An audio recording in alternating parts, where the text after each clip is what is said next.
Halo sobat semua, selamat datang kembali di channel kami.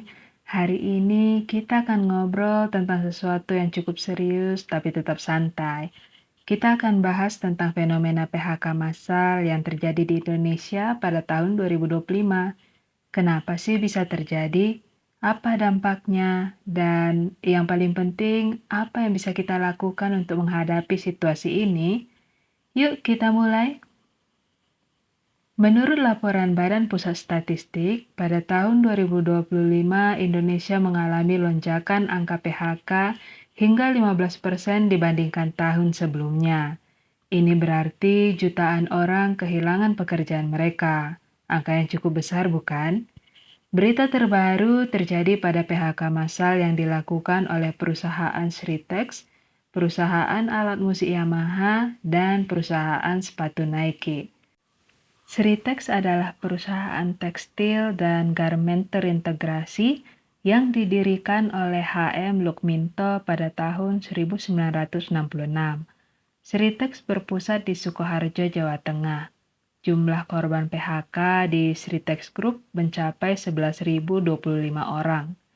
PHK telah dilakukan secara bertahap sejak Agustus 2024 hingga Februari 2025. PHK Sritex terjadi pertama kali pada Agustus 2024. Sedangkan PT Yamaha Musik Indonesia melakukan PHK massal di awal tahun. Perusahaan yang berlokasi di Cibitung, Kabupaten Bekasi ini telah memberhentikan 400 buruh. PHK serupa juga terjadi di Jakarta terhadap 700 buruh lainnya. Dilanjutkan dengan perusahaan pabrik sepatu yang dikelola PT Victory Cinglu Indonesia di Pasar Kemis, Kabupaten Tangerang yang melakukan PHK massal terhadap 2.400 pekerja. Perusahaan ini dikenal sebagai pemasok produk internasional Nike.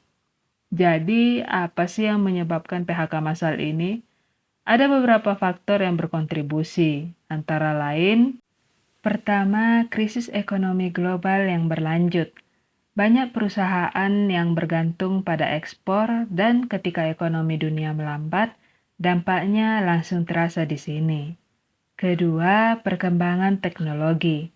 Dengan semakin banyaknya otomatisasi, banyak pekerjaan yang dulunya dilakukan oleh manusia kini bisa dilakukan oleh mesin. Sayangnya, ini mengakibatkan banyak pekerja yang di-PHK. Ketiga, kita tidak bisa lupakan dampak dari pandemi COVID-19. Meskipun kita sudah mulai pulih, banyak bisnis yang masih berjuang untuk bangkit dan terpaksa melakukan pemangkasan karyawan. PHK massal ini tentu saja punya dampak yang sangat besar.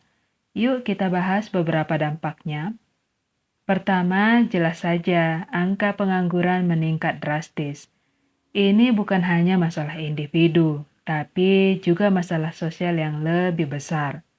Kedua, dengan kehilangan pekerjaan, banyak keluarga yang terpaksa berjuang untuk memenuhi kebutuhan sehari-hari. Ini bisa menyebabkan peningkatan angka kemiskinan di masyarakat. Ketiga, jangan lupakan dampak pada kesehatan mental. Kehilangan pekerjaan bisa menyebabkan stres, kecemasan, dan bahkan depresi bagi banyak orang.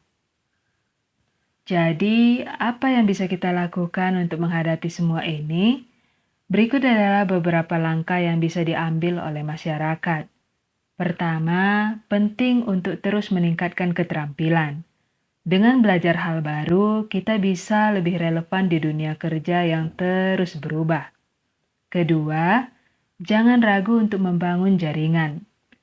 Bergabung dengan komunitas atau organisasi bisa membuka peluang baru dan membantu kita mendapatkan informasi tentang lowongan pekerjaan.